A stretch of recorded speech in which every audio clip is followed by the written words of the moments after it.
The MSU campus today drew folks who not only like to drink wine, but also learn to make their own. The Mississippi Agriculture and Forestry Experiment Station hosted the class. WCBI's Jory Talley has more on the Growing, Making, and Improving Wines workshop.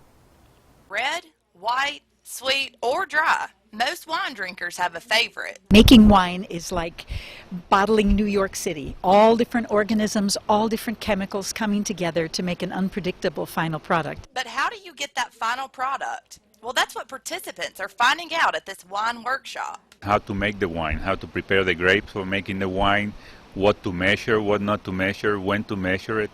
And then we'll get into the winemaking itself, what are the steps in making the wine, and until you get to the bottling of the wine and preserving a good wine. And then we'll end up with tasting the wine, which is the best part. This is the first time in many years for the wine class. An expert, Ellie Butts, wants the students to let this wine fact soak in. I want them to just believe how incredibly exciting a product it is in the chemical and the microbiology way.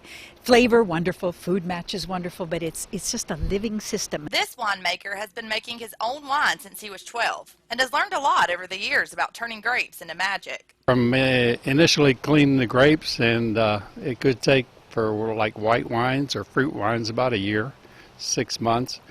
But the red wines, they have to age some and to mellow out, and it takes 3 to 4 years. He says making wine is easy, but making a good wine is the hard part. We're small batch right now.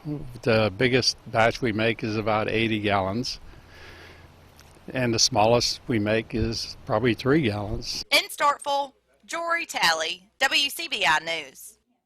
And the workshop wrapped up this afternoon with a wine and cheese tasting.